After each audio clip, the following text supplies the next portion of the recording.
এটা বিৰতিৰ পিছতে পুনৰ স্বাগতম জনাইছো।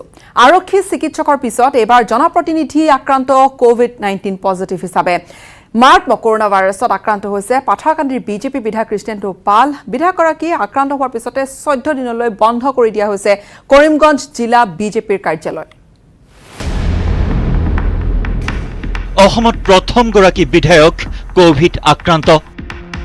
কৰোনা সংক্ৰমিত পাথাৰকান্দিৰ বিধায়ক কৃষ্ণেন্দু পাল। বহুজনৰ সংস্পৰ্শলৈ অহা জনপ্ৰতিনিধিগৰাকীৰ দেহত কোভিড পজিটিভ পোৱাৰ পাছতেই হাহাকাৰ সৃষ্টি হৈছে কৰিমগঞ্জত। চেনিটাইজ কৰা হৈছে কৰিমগঞ্জ জিলা উপায়ুক্তৰ কাৰ্যালয়, আৰক্ষী অধীক্ষকৰ কাৰ্যালয়, জিলা পৰিষদ সহ আমোলাসকলৰ বাংলোকে ধৰি কেইবাটাও কাৰ্যালয়। হোম কোৱাৰেণ্টাইন কৰা হৈছে পালৰ পৰিয়ালৰ 30 জনকৈ লোকক। এয়া কৰিমগঞ্জ জিলাৰ উপায়ুক্তৰ কাৰ্যালয়। সোমবাৰে বিধায়কগৰাকী এই কাৰ্যালয়ত বহি থাকোঁতেই আহিছিল কৃষ্ণেন্দু পালৰ সোৱাব টেষ্টত কোভিড পজিটিভ ৰিজাল্ট। উপায়ুক্তৰ কাৰ্যালয়ৰ পৰাই পোনে পোনে বিধায়কগৰাকীক ভৰ্তি কৰোৱা হয় কৰিমগঞ্জৰ কোভিড হাস্পতালত। একে সময়তে হাহাকাৰ লাগে কৰিমগঞ্জ জিলা প্ৰশাসনৰ, কাৰণ কেৱল উপায়ুক্তৰ কাৰ্যালয়ে নহয়, আৰক্ষী অধীক্ষকৰ কাৰ্যালয়, জিলা পৰিষদ, জিলা বিজেপিৰ কাৰ্যালয় সকলোলৈকে গৈছিল বিধায়ক কৃষ্ণেন্দু পাল। ভাগ লৈছিল বিভিন্ন দলীয় কাৰ্যসূচী, চৰকাৰী কাৰ্যসূচীত। শেহতীয়াকৈ বিধায়কগৰাকী বৈঠকত মিলিত হৈছিল মন্ত্ৰী নৱদলৰ সৈতেও। এতিয়া এই সকলোলৈকে আহিছে কোভিড সংক্ৰমণৰ শংকা। যেহেতু তেওঁৰ বিশেষ কোনো লোকৰ সংস্পৰ্শত অহাৰ কোনো খবৰ নাই, এই ক্ষেত্ৰত ৰাইজে শংকিত হৈ আছে যেন কৰিমগঞ্জ জিলাত এতিয়া সামাজিক সংক্ৰমণৰ দিশে আগবাঢ়িছে নেকি। কৰিমগঞ্জত সামাজিক সংক্ৰমণ যদি হয়, ইয়ালৈ কিন্তু যথেষ্ট আতংকিত হৈছে কৰিমগঞ্জৰ ৰাইজ। ইতিমধ্যে বিধায়কগৰাকীৰ সংস্পৰ্শলৈ অহা পৰিয়ালৰ লোক তথা গাড়ী চালক, ব্যক্তিগত সহায়ক, ঘৰৰ পৰিচালিকাকে ধৰি 30 জনকৈ লোকক কৰা হৈছে হোম কোৱাৰেণ্টাইন। সংগ্ৰহ কৰা হৈছে সোৱাব। লগতে যোৱা সপ্তাহৰ ভিতৰলৈ সংস্পৰ্শত অহা জিলা বিজেপিৰ নেতা কৰ্মী, কাৰ্যালয়সমূহৰ কৰ্মী, অধিকাৰীসকলৰো কৰা হ'ব সোৱাব টেষ্ট। কণ্টেইনমেণ্ট জোন কৰা হৈছে কৰিমগঞ্জ চহৰৰ পাথাৰকান্দি ৰোডত থকা বিধায়কগৰাকীৰ বাসগৃহ। কৰিমগঞ্জৰ কোৱাৰেণ্টাইন চেণ্টাৰসমূহ পৰিদৰ্শন কৰি ফুৰা বিধায়ক কৃষ্ণেন্দু পালৰ দেহত কোভিড ধৰা পৰাৰ পিছতেই বহু লোকলৈ সংক্ৰমিত হোৱাৰ আশংকাত তৎপৰ হৈ পৰিছে জিলা প্ৰশাসন। কৰিমগঞ্জৰ পৰা গৌৰীশ নন্দে report, news 18 Assam north east. ইফালে কৰোনা সংক্ৰমণে চানি ধৰিছে সমগ্ৰ গুৱাহাটী মহানগৰীৰ ভিন্ন প্ৰান্তত ধৰা পৰিছে কোভিড পজিটিভ লোক। কোনো ভ্ৰমণ বৃত্তান্ত নথকাকৈ শতাধিক লোক কোভিড সংক্ৰমণে এতিয়া গুৱাহাটীত গণ সংক্ৰমণ হোৱাৰ কথাটোকে যেন সূচাইছে। গণ সংক্ৰমণৰ কবলত পৰিছে গুৱাহাটী মহানগৰী। ক্ৰমে সত্যত পৰিণত হৈছে গণ সংক্ৰমণৰ শংকা। মহানগৰীৰ ভিন্ন প্ৰান্তত কোনো সংযোগ ধৰা নপৰাকৈ ওলাইছে কোভিড-19 পজিটিভ লোক। আমি কেছ পোৱাটো হয় আৰু গোটেই মহানগৰীখনতে পোৱাটো হয়। কোনোবা দিছপুৰত পজিটিভ হৈছে, কোনোবা পাণ্ডুত পজিটিভ হৈছে, কোনোবা কেপিটেল ডিছপেন্সাৰীত পজিটিভ হৈছে। এক্ৰছ দ্য চিটি আমি কৰোনা কেছৰ আবিৰ্ভাৱ আমি দেখা পাইছো। হয়, কোনো ভ্ৰমণ বৃত্তান্ত নোহোৱাকৈয়ে মহানগৰীত ধৰা পৰিছে ইটোৰ পিছত সিটো কোভিড পজিটিভ। কিন্তু কিমান সজাগ হৈছে মহানগৰবাসী? ধোঁৱাচাঙত সামাজিক দূৰত্ব, ধোঁৱাচাঙত মাস্ক পৰিধানৰ সকলো নীতি নিয়ম। মই উপস্থিত আছোঁ গুৱাহাটী মহানগৰীৰ ফাঁচী বজাৰত, আৰু ফাঁচী বজাৰৰ মোৰ পিছফালে এই দৃশ্য দেখিলে আপোনালোকে গম পাব যে গুৱাহাটী মহানগৰীত কোনো ধৰণৰ সামাজিক ব্যৱধানৰ কোনো নীতি নিয়ম ইয়াত কোনেও পালন কৰা নাই। মহানগৰীৰ ফাঁচী বজাৰৰ দৃশ্য এয়া। আন দিনৰ দৰে ব্যস্ত মহানগৰীৰ ব্যৱসায়িক কেন্দ্ৰ ফাঁচী বজাৰ। সাধাৰণ লোকে বজাই ৰখা নাই সামাজিক দূৰত্ব, বহুতে পৰিধান কৰা নাই মাস্কখনো।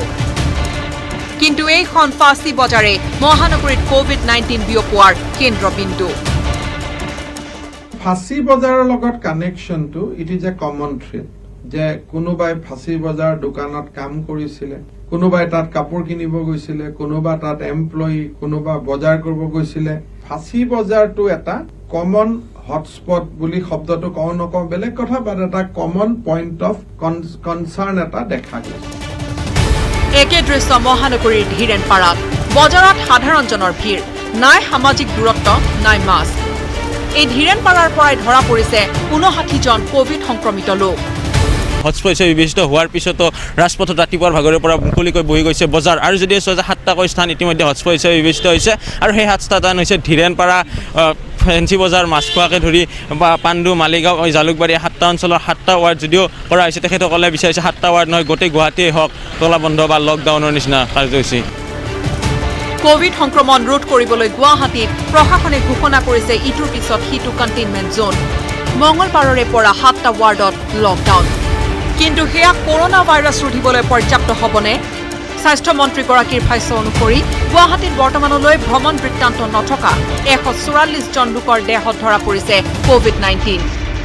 181 আৰু 181ৰ পৰা যদি আমি 37 আমি মাইনাছ কৰি দিওঁ তেতিয়াহ'লে 144 পেচেণ্ট আমি যোৱা 15 তাৰিখৰ পিছত গুৱাহাটীত পাইছো without travel history and from the community. এইসকল লোকে স্বেচ্ছাই কৰিছিল কোভিড-19 পৰীক্ষা, অৰ্থাৎ পৰীক্ষা নকৰাকৈ মহানগৰীৰ ভিন্ন প্ৰান্তত মুকলিকৈ ঘূৰি ফুৰিব পাৰে কোভিড পজিটিভ লোক, যাৰ ফলত অধিক স্পৰ্শকাতৰ হৈ পৰিছে গুৱাহাটী। মহানগৰীত ভিন্ন প্ৰান্তত প্ৰতিদিনে বৃদ্ধি পোৱা কোভিড পজিটিভ লোকৰ সংখ্যাই সূচাইছে গণসংক্ৰমণৰ কবলত পৰিছে গুৱাহাটী মহানগৰী। Bureau' report, news 18 Assam north east. হোজাইত ফৰিঙৰ আতংক। বাৰীৰ গছ, বন, ফল মূল সকলো খাই তহিলং কৰিছে ফৰিঙৰ জাকে। নিজৰ বাৰীখন শেষ হোৱাৰ ভয়ত এতিয়া আতংকিত হৈ পৰিছে গাঁওখনৰ একাংশ লোক। অসম পালেহি কাকতি ফৰিঙৰ জাক।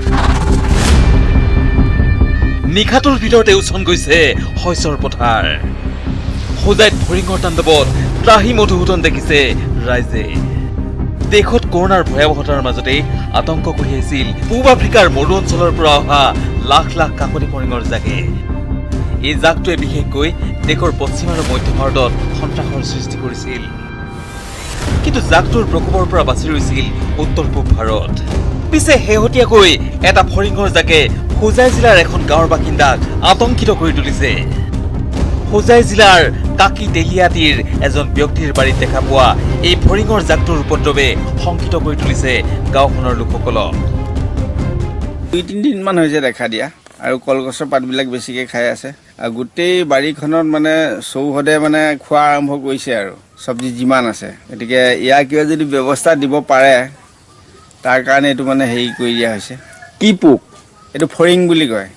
ভেন্দি, জিকা, তাৰপিছতে জাতিলাও আৰু তাৰপিছত ৰঙালাও গছো আছে 2-এজোপা। আগতে দেখিছেনে এইটো? এইটো আগত দেখা নাই। হোজাইৰ এই ব্যক্তিজনৰ বাৰীত থিতাপি লোৱা ফৰিঙৰ জাকটোৱে বাৰীৰ কলগছৰ পৰা বিভিন্ন শাক পাচলিৰ পাত খাই তহিলং কৰিছে। চাঙতেই মৰি গৈছে লাগি থকা জাতিলাওৰ গছ। ইতিমধ্যে বংশ বৃদ্ধি ঘটি ক্ৰমাৎ বাঢ়িবলৈ ধৰা এই ফৰিঙৰ জাকটোক লৈ আতংকিত হৈ পৰিছে অঞ্চলটোৰ লোকসকল। সেই ফৰিংটোৱে দেখিছোঁ গোটেই আমাৰ শস্য ঠিকে নাৰাখিব, এইটো ধ্বংস কৰিব, অতি সোনকালে ধ্বংস কৰা হেৰি আছে। কেতিয়া ধৰা পৰিছে আপোনালোকৰ বাৰীত? বৰ্তমান আজি ধৰা পৰিছে, সেইকাৰণে আমি লগে লগে জনাইছোঁ। হোজাইৰ পৰা Pranab Sharma, news 18 Assam north east. লাডাখৰ ভাৰত চীন সীমান্তত যুদ্ধ সদৃশ পৰিৱেশ। চীন সেনাৰ আক্ৰমণত নিহত হৈছে 20জনকৈ ভাৰতীয় সেনা। সেই সময়তে 62ৰ ভাৰত চীন যুদ্ধত ভাগ লোৱা কেইবাজনো অসমীয়া সেনাই ৰোমন্থন কৰিছে যুদ্ধৰ সেই শিহৰণকাৰী কথা।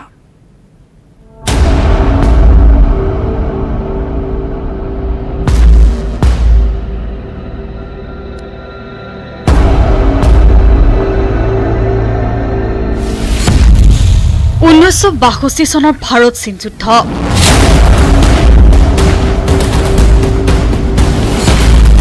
কেৱল ইতিহাস নহয়, জিয়া সাক্ষী হৈ এতিয়াও যুদ্ধৰ বিভীষিকা বুকুত কঢ়িয়াই লৈ ফুৰিছে যুদ্ধত ভাগ লোৱা বহুজনে। 62ৰ ভাৰত চীন যুদ্ধত ভাগ লোৱা এইগৰাকী অশীতিপৰ নৰবাহাদুৰ ছেত্ৰী। গালোৱানত 20জন ভাৰতীয় সৈনিকে মৃত্যুক আঁকোৱালি লোৱা ঘটনাক সহজভাৱে লোৱা নাই নৰবাহাদুৰ ছেত্ৰীয়ে। ছেত্ৰীৰ মন্তব্য চৰকাৰৰ ভুলৰ বাবে মৃত্যুমুখত পৰিছিল 20 জনকৈ ভাৰতীয় সৈনিক। শত্ৰুৰ ওচৰলৈ পঠাব নালাগিছিল নিৰস্ত্ৰ সৈনিকক। এনেকে গলতি এইটো গলতি থৈ চৰকাৰ হলেও গলতি এইটো ডাঙৰ মানুহ হৈছে গলতি কৰিছে। দুশ্মনৰ জগা যাওঁতে বেগৰ হাতে যাব নাপায়। অচলত যিয়ে হওক জীৱনে ডাঙৰ চৰকাৰ হওক দুশ্মনৰ জগা 2 মাইল এৰিয়া যাবৰ কাৰণে হত্যাৰ নলে ফেলে যাব লাগে নেকি?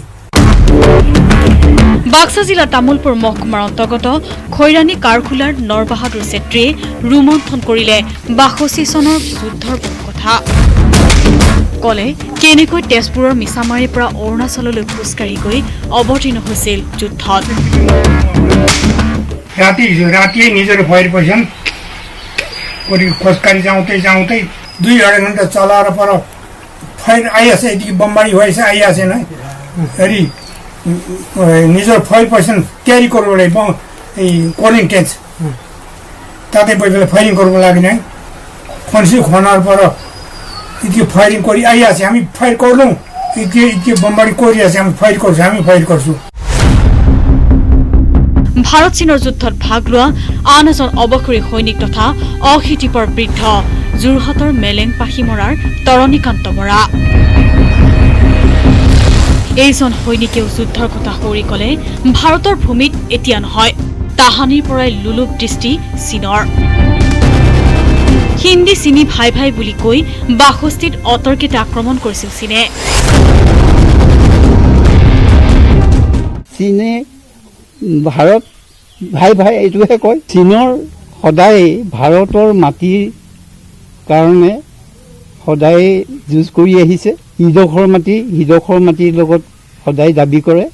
মেকমোহন লাইন, যিটো মেকমোহন বনাই থৈ যোৱা যিটো ৰাস্তা লাইন, সেই লাইনটো তেওঁলোকে মানি নলয়। 59 চনত স্কুলীয়া জীৱন সামৰি প্ৰিন্স অফ ৱেলছত নামভৰ্তি কৰিছিলহে, কিন্তু তেতিয়াই সীমান্তত চীন ভাৰতৰ যুদ্ধৰ উফুকনি। নিজৰ মনটোক বান্ধি ৰাখিব নোৱাৰি তেতিয়াৰ পাহুৱাল ডেকা তৰণীকান্ত বৰাও ভৰ্তি হল ভাৰতীয় সেনাত। বাংগালোৰত প্ৰশিক্ষণ সমাপ্ত কৰি পালেগৈ অৰুণাচল কামিং সীমান্তত। যুদ্ধত চীনা সৈনিকৰ হাতত বন্দী হোৱা ভাৰতীয় সেনাৰ মাজত আছিল তৰণীকান্ত বৰা।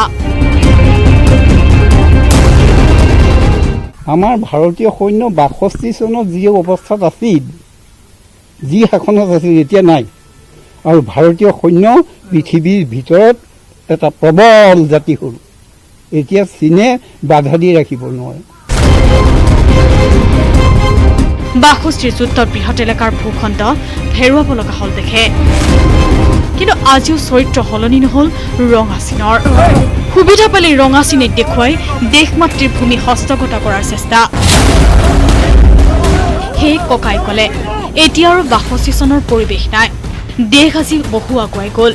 চীনৰ কূটনীতি ৰঙা চকুক এতিয়া ভয় নকৰে ভাৰতে।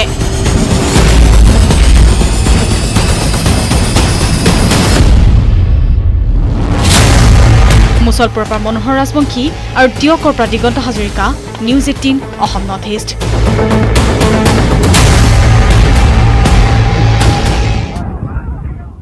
সময় হৈছে আন এটা বাণিজ্যিক বিৰতিৰ।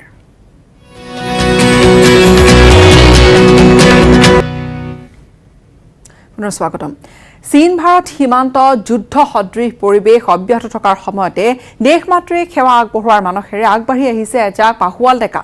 দৈনিক শাৰীৰিক অনুশীলনেৰে সাজু হৈছে ভাৰতীয় সেনা বাহিনীত যোগদান কৰিবলৈ।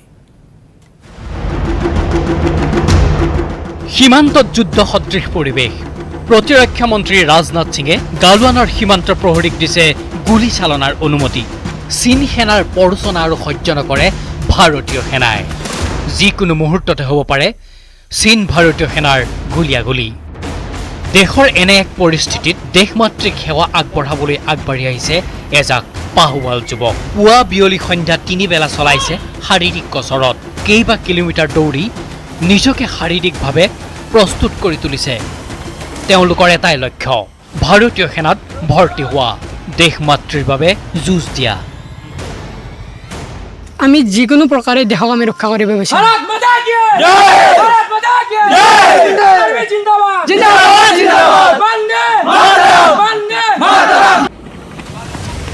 এই দৃশ্য তীৰ্থনগৰী হাজোৰ পুৱামক্কা দৰগাহ চৰিবলৈ যোৱা গৰুৰাচল পাহাৰৰ একা বেকা পাহাৰীয়া পথত মনোমোহা প্ৰাকৃতিক পৰিৱেশৰ মাজত দৈনিক এনেদৰে শাৰীৰিক অনুশীলনত ব্যস্ত হৈ পৰিছে যুৱকসকল।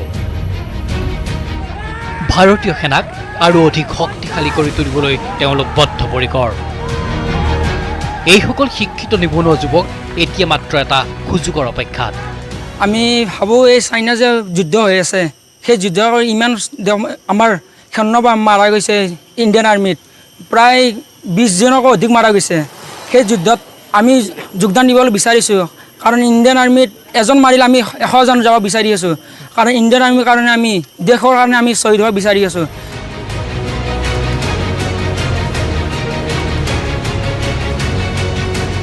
শেহতীয়াকৈ লাডাখত চীন আৰু ভাৰতৰ মাজত হোৱা সংঘৰ্ষত 20 জনকৈ ভাৰতীয় সেনাই দেশৰ বাবে প্ৰাণ আহুতি দিয়াত এইসকল যুৱক যেন দেশ মাতৃৰ বাবে যুঁজিবলৈ অধিক আগ্ৰহী হৈ পৰিছে। তেওঁলোকক লাগে মাথো ভাৰতীয় সেনাবাহিনীত ভৰ্তি হোৱাৰ এটা সুযোগ। হাজোৰ পৰা Dhiraj Das, news 18 Assam north east.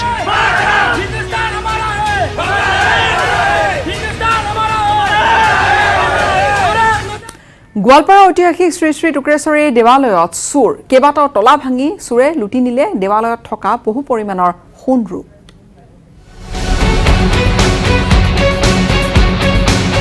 গোৱালপাৰাৰ ঐতিহাসিক শ্ৰী শ্ৰী টুক্ৰেশ্বৰী দেৱালয়ত চুৰিকাণ্ড, ভাঙিলে কেইবাটাও তলা, লুটি নিলে সোণ ৰূপ। এই ঘটনাই চাঞ্চল্যৰ সৃষ্টি কৰিছে অঞ্চলটোত। নিশা চোৰে মন্দিৰৰ সন্মুখত থকা দান পাত্ৰ ভঙাৰ লগতে মন্দিৰৰ মূল প্ৰৱেশদ্বাৰৰ প্ৰকাণ্ড তলা ভাঙি কাৰ্যালয়ৰ ভিতৰত প্ৰৱেশ কৰি লণ্ডভণ্ড কৰে আচবাব পত্ৰ। কাৰ্যালয়ৰ আলমিৰা ভাঙি চোৰে লৈ যায় সামান্য পৰিমাণৰ সোণ ৰূপ। তাৰোপৰি মন্দিৰ চৌহদৰ মূল মন্দিৰৰ সন্মুখত থকা দান পাত্ৰ ভঙাৰ লগতে বিবাহ ভৱনৰ তলা ভাঙি ভিতৰত প্ৰৱেশ কৰি লণ্ডভণ্ড কৰে আচবাব। দুধনৈৰ পৰা Arup Nath report, news 18 Assam north east. প্ৰকৃতিৰ ৰুদ্ৰ ৰূপৰ পৰা ৰক্ষা পাবলৈ নেদেখাজনৰ ওচৰত শৰণ লৈছে 8 নম্বৰ ধনশ্ৰীবাসীৰ লোকে। ধনশ্ৰী নৈৰ বুকুত হেৰাই গৈছে 1000 বিঘাতকৈও অধিক ভূমি, হেৰাই গ'ল বহু লোকৰ ঠিকনা পৰ্যন্ত। ভগৱানৰ ওচৰত প্ৰাৰ্থনা যাতে গাঁওখনৰ বাকী থকা ঘৰকেইটা ৰক্ষা পৰে ধনশ্ৰীৰ খহনীয়াৰ পৰা।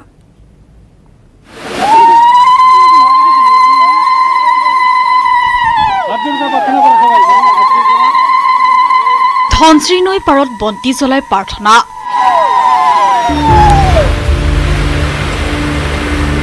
ধনশ্ৰী নৈৰ বুকুত ইতিমধ্যে হেৰাই গ'ল 1000 বিঘাতকৈ অধিক ভূমি, বহু লোকৰ ঠিকনা হেৰাই গ'ল। যিসকলৰ আছে তেওঁলোকো নিৰাপদ স্থানলৈ যাব আৰম্ভ কৰিছে। ভগৱানৰ ওচৰত ধনশ্ৰীবাসী ৰাইজৰ প্ৰাৰ্থনা,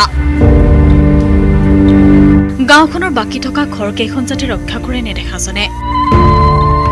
কাৰণ বিধায়ক চৰণ বড়োক বহু আবেদন নিবেদন কৰিও একো সুফল নাপালে গাঁওবাসীয়ে। মা গংগাৰ ওচৰত এটা প্ৰাৰ্থনা জ্বলাইছোঁ, চবে ৰাইজে মিলি কিনে যে মা ধনশৰী এনেকৈ আহি আছে, সেইকাৰণে আমি চব মিলি ৰাইজে মিলি কিনে এটা আমি থকা দিছোঁ। দিয়াৰ কাৰণে আমি তাৰমানে আমি দি আছোঁ মানে কি কাৰণে, আমিতো বিধায়কক বহুতবাৰ কৈ আছোঁ, আমি এইটো লৈ কিনে 3-4 বাৰ হৈ গ'ল, আমি কৈ আছোঁ আজিলৈকে একো কৰা নাই। ইতিমধ্যে ৰৌতাবাগান মেৰাবিল গাঁৱকে ধৰি 3খন গাঁৱৰ 1000 বিঘা ভূমি নৈৰ বুকুত জাহ গৈছে। তথাপিও ওদালগুৰি জলসম্পদ বিভাগে কোনো গুৰুত্ব প্ৰদান নকৰিলে। সেই শেষ ভৰসা ভগৱানকে প্ৰাৰ্থনা কৰিছে এইসকল গাঁওবাসীয়ে। ওদালগুৰিৰ পৰা পুঞ্জনাথ, নিউজ 18 অসম নৰ্থ ইষ্ট।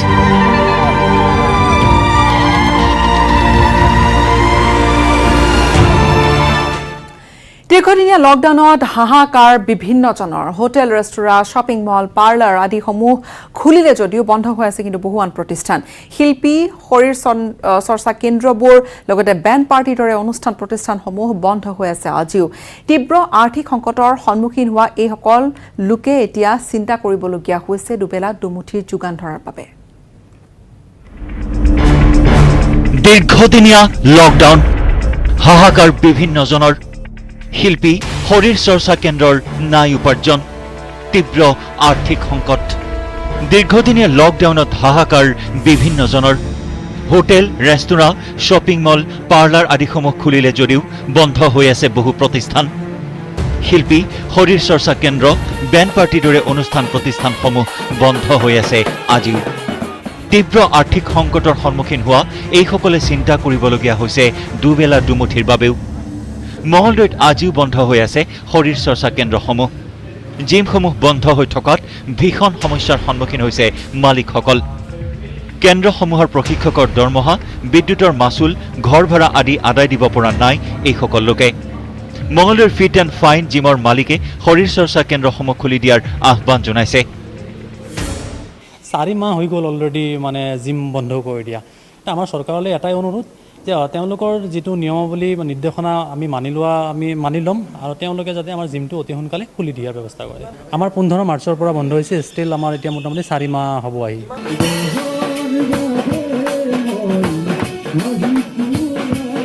ইফালে গভীৰ অৰ্থ সংকটত ৰাজ্যৰ বেণ্ড পাৰ্টিসমূহ বিয়া সবাহত ৰাইজক মনোৰঞ্জন দি অহা বেণ্ড পাৰ্টিসমূহৰ অৱস্থা তথৈবচ বাইহাটাৰ বেণ্ড পাৰ্টিসমূহৰ সদস্যসকলে বাৰীৰ ঢেকীয়া কচু বুটলি বজাৰত বিক্ৰী কৰি পৰিয়াল পোহপাল দিবলগীয়া হৈছে এতিয়া আমাৰ হাহাকাৰ লাগিছে অভাৱৰ কাৰণত মোদী ডাঙৰীয়াক বা আৰু হিমন্ত শৰ্মাক আমি অলপ অনুৰোধ কৰিছোঁ যে আমাক অলপ সহায় দিয়ে মোৰ এনে 25 জন আছে কেইটা সেট আছে বেণ্ড পাৰ্টি মোৰ দুটা আছে আমাৰ জীৱিকাৰ উপায় এইটোৱে বা গান বাজনা এইটোৱে আমি কৰি থাকোঁ বেণ্ড পাৰ্টি বজাওঁ আৰু কিবা কিবি অনুষ্ঠানতো আমি যাওঁ এনেকুৱা এটা অভাৱ যদি এটকীয়া চাউলটো নাপালে হয় হয়তো আৰু কিবা বেলেগ সমস্যাই হ'ল হয় সেই চাউলটো পাই থকাৰ কাৰণে কিবা ঢেকীয়া চেকীয়া কিছু কোনোবাই ঢেকীয়া শাকে লৈ যায় কোনোবাই তামোলে লৈ যায় এনেকৈ কিবা কিবি নিকি মানুহখিনি চলি আছে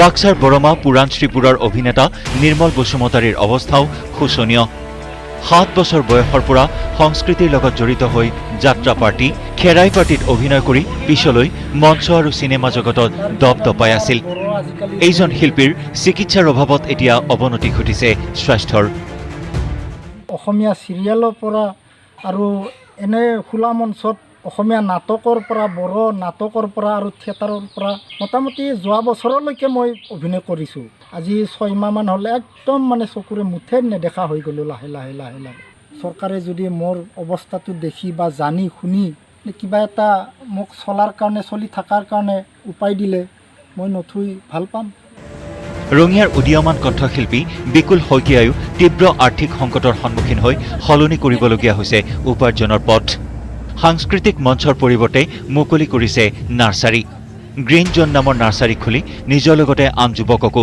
সংস্থাপন দিয়াৰ চলাইছে চেষ্টা যেতিয়া বন্ধ হৈ গ'ল বিহুৰ প্ৰগ্ৰাম তেতিয়া কি কৰি থাকোঁ এনেকৈ হাত খাবদি বহি থাকিলে নহ'ব যিহেতু এইটোৱে উপাৰ্জনৰ পথ আছিল প্ৰগ্ৰাম কৰি পেলাই চলোঁ তাৰপিছত মোৰ মনত এইটো আহিল যে মই জাগিৰোড কৰোৱাৰ পৰা যদি এনেকৈ মানে আনি পেলাই যদি বেচিব পাৰোঁ আনি পেলাই দেখিলোঁ ৰেছপন্সটো খুব ভাল নিবনুৱা মানে লকডাউনৰ টাইমত যি একো কাম কাজ নোহোৱাকৈ কিছুমান ফেমিলি দুখেই লাগে চলি আছে সিহঁতো আহি পেলাই ইয়াৰ পৰা বস্তু লৈ গৈ সিহঁতে গাঁৱে ভূঞে একদম সোমাই গ'ল bureau report news 18 Assam north east খবৰধাৰা অব্যাহত ৰাখিম সময় আন এটা বিৰতিৰ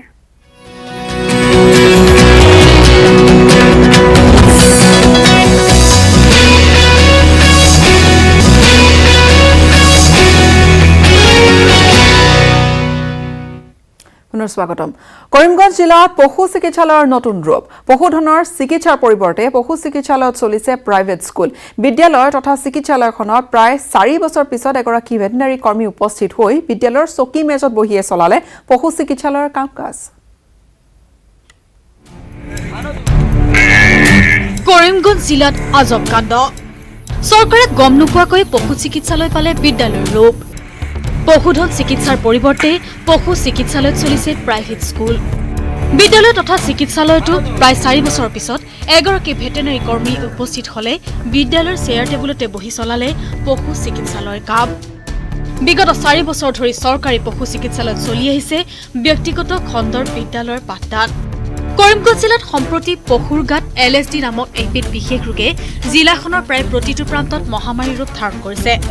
হাজাৰ হাজাৰ পোহনীয়া গৰু, মহ, ছাগলী আদি এই ৰোগত আক্ৰান্ত হৈছে। ঠিক তেনে সময়তে পোহৰলৈ আহিছে আন এক চাঞ্চল্যকৰ তথ্য। পশুপালন বিভাগৰ দায়িত্ব জ্ঞানহীনতাৰ বাবেই দক্ষিণ কৰিমগঞ্জ সমষ্টিৰ চেৰাগী এলেকাত থকা পশুপালন বিভাগৰ পশু চিকিৎসালয়ত চলি আহিছে ব্যক্তিগত খণ্ডৰ চিকিৎসালয়। এই চিকিৎসালয়ৰ ভিতৰতে টেবুল, চেয়াৰ, কিতাপ, বহীসহ ৰখা আছে বিদ্যালয়ৰ এটি বৰ্ড। বৰ্ডত বিদ্যালয়ৰ নামো লিখা আছে জফৰগড় পাব্লিক হাইস্কুল বুলি। প্ৰধান শিক্ষকগৰাকীৰো অকপট স্বীকাৰোক্তি, খালী হৈ পৰি থকাৰ বাবে 4 বছৰ ধৰি তেওঁ বিদ্যালয় চলাই আহিছে। পশুপালন বিভাগৰ কৰ্মীয়েও মানি ল'লে ইয়াতে বিদ্যালয়খন চলি থকাৰ কথা। আমাৰ এইটো ধাপ চেণ্টাৰ, আমাৰ ইয়াত কোনো ফাৰ্নিচাৰ নাই, একোৱেই নাই, পঢ়িব নোৱাৰিছে ইয়াতে। এই স্কুলৰ ইয়াতে স্কুলৰ ফাৰ্মাচীত আপুনি এই স্কুলখন চৰকাৰী নেকি? নহয়, কাষত মোৰ স্কুল আছে আৰু এইটো খালী জেগা এনে পৰি আছে, তাতে মই এটা ৰুম ব্যৱহাৰ কৰি আছোঁ। কিমান দিন ধৰি? 3-4 বছৰ।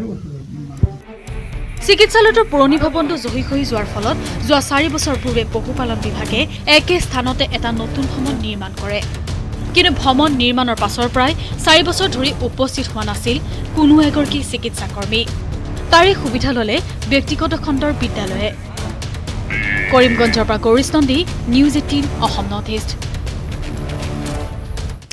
বঙাইগাঁৱৰ 31 নম্বৰ ৰাষ্ট্ৰীয় ঘাইপথৰ দাঁতিতে গঢ় লৈ উঠিছে আনাৰসৰ এখন বৃহৎ বজাৰ। লকডাউনৰ মাজতে বঙাইগাঁৱৰ খগৰপুৰৰ এখন জনজাতি গাঁৱৰ উৎপাদিত আনাৰসেৰে ভৰি পৰিছে ৰাষ্ট্ৰীয় ঘাইপথটোৰ দুয়োটা পাৰ।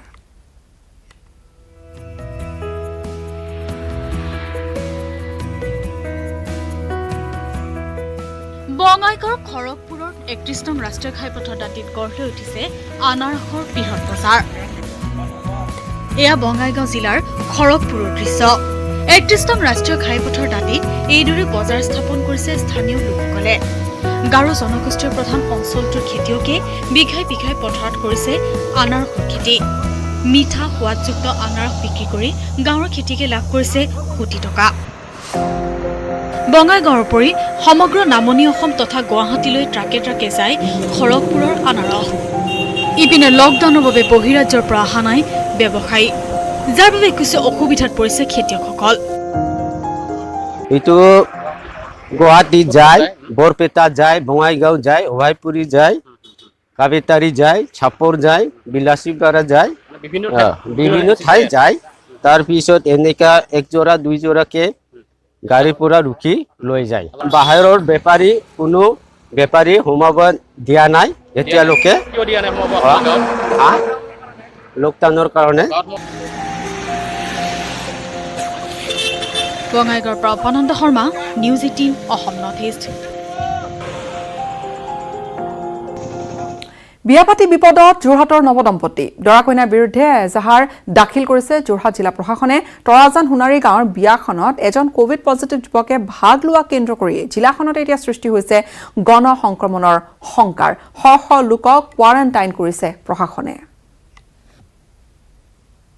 কইনা আৰু দৰা এই উভয় পক্ষৰ ওপৰতে যোৰহাট সদৰ থানা আৰু পুলিবৰ থানাত পৃথকে পৃথকে এজাহাৰ দাখিল কৰিছে, কিয়নো এই দুখন খাবলৈ আহি বৰ্তমানলৈকে 221 গৰাকী লোক হোম কোৱাৰেণ্টাইন হ'ব লগা হৈছে আৰু সকলোৰে স্বাব পৰীক্ষাৰ বাবে প্ৰেৰণ কৰা হৈছে, কিয়নো এই দুখন বিয়াত উপস্থিত আছিল 3 গৰাকীকৈ কোভিড-19 আক্ৰান্ত ব্যক্তি।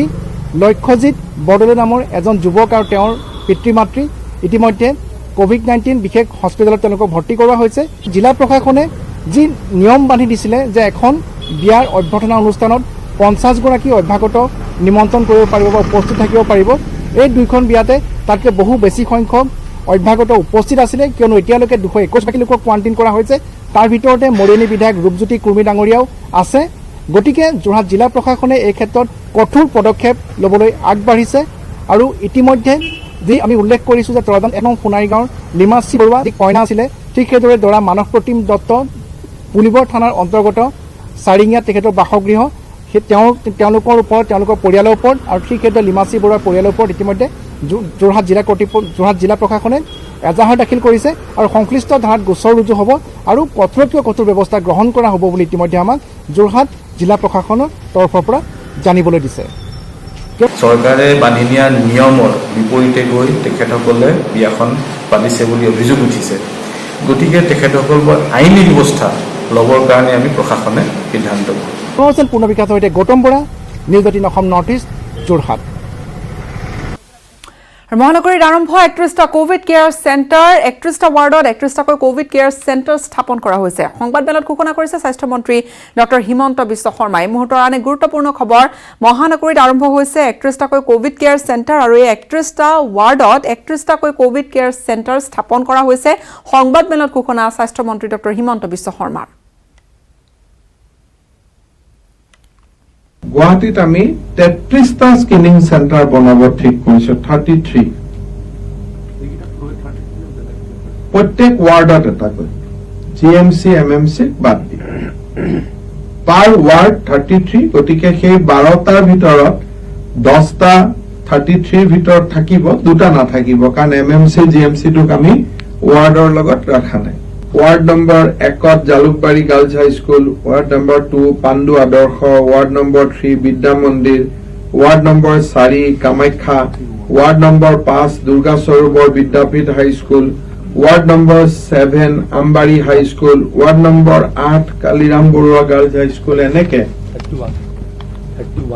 31 ৱাৰ্ডত আমি এই 31টা আমি চেণ্টাৰ কৰিম with GMC and MMC, it will be 33. অপৰিৱৰ্তিত হৈ আছে ৰাজ্যৰ বান পৰিস্থিতি। ৰাজ্যৰ কেইবাখনো জিলাত অব্যাহত আছে বানৰ সংহাৰী ৰূপ। বানত কক বকাইছে, দুৰ্বিষহ জীৱন কটাইছে শ শ লোকে। এই প্ৰতিবেদন আগবঢ়াই বিদায় লৈছো।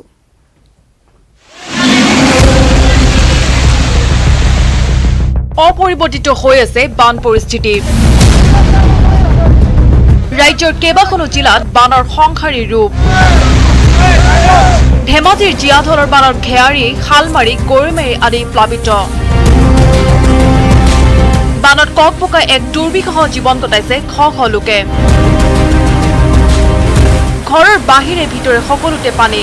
ঘৰচীয়া গৰু ছাগলীৰ খাদ্যক লৈও অভাৱনীয় সমস্যাত ভুগিছে বানাক্ৰান্তৰ ৰাইজ। ইমানৰ পাছতো বানাক্ৰান্তৰ খবৰ ল'বলৈ আহৰি নাই জনপ্ৰতিনিধিৰ। সাংসদ প্ৰদান বৰুৱা আৰু বিধায়ক ডাক্তৰ ৰণোজ পেগুক চোকা সমালোচনা বানাক্ৰান্তৰ। ঘৰৰ অৱস্থাটো অৱৰ্ণনীয়, বৰ্ণনা দিব নোৱাৰি। তাৰমানে আমাৰ গাঁৱত ওচৰত প্ৰায় 20-25খন মান বেছি হ'ব চাগে। জনপ্ৰতিনিধি এতিয়ালৈকে অহা নাই। ঘৰতে পানী বহুত হৈছে, আঁঠু হৈছে আৰু ভিতৰত চাং পাতি আছো। ৰিলিফ এবাৰ দিছিলেহি, চাউল কেইটামান, দালি, তাৰপিছত নিমখ এপেটি দিছিলে 300ৰ ভিতৰত। ইফালে এজাক বৰষুণতে জলমগ্ন হ'ল জাগিৰোড।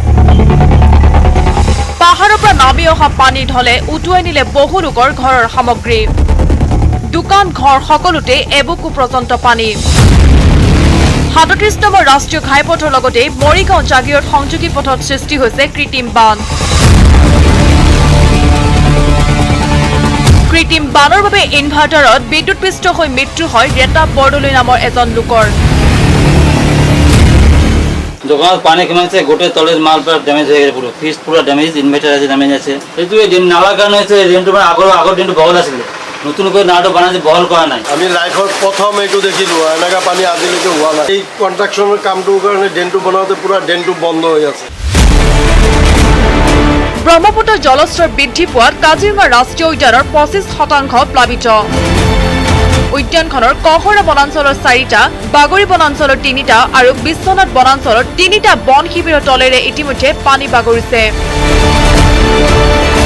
কাজিৰঙা ৰাষ্ট্ৰীয় উদ্যান কৰ্তৃপক্ষই জনোৱা মতে আগন্তুক 24 ঘণ্টা যদি ব্ৰহ্মপুত্ৰৰ জলস্তৰ বৃদ্ধি হৈ থাকে, তেনেহ'লে কাজিৰঙা ৰাষ্ট্ৰীয় উদ্যান সম্পূৰ্ণভাৱে জলমগ্ন হোৱাৰ সম্ভাৱনা। যোৱাকালিলৈকে পানী অলপ বাঢ়ি আছিল আৰু গোটেই কাজিৰঙা মিলাই আমাৰ মোটামুটি 10টামান কেম্পৰ চাংতলেদি পানী বৈ গৈছে আৰু ইতিমধ্যে 25% মান জেগা আমাৰ প্লাবিত হৈছে। পুনৰ বন্ধ হ'ল যোৰহাট মাজুলীৰ ফেৰী সেৱা। ব্ৰহ্মপুত্ৰ জলস্তৰ বৃদ্ধি পোৱাত মাজুলী, কমলাবাৰী, অফলামুখ আৰু নিমাতী পাৰঘাটৰ সংযোগী ফেৰী সেৱা মঙলবাৰে পুৱাৰে পৰা বন্ধ ঘোষণা কৰে। Bureau report, news 18 Assam north east.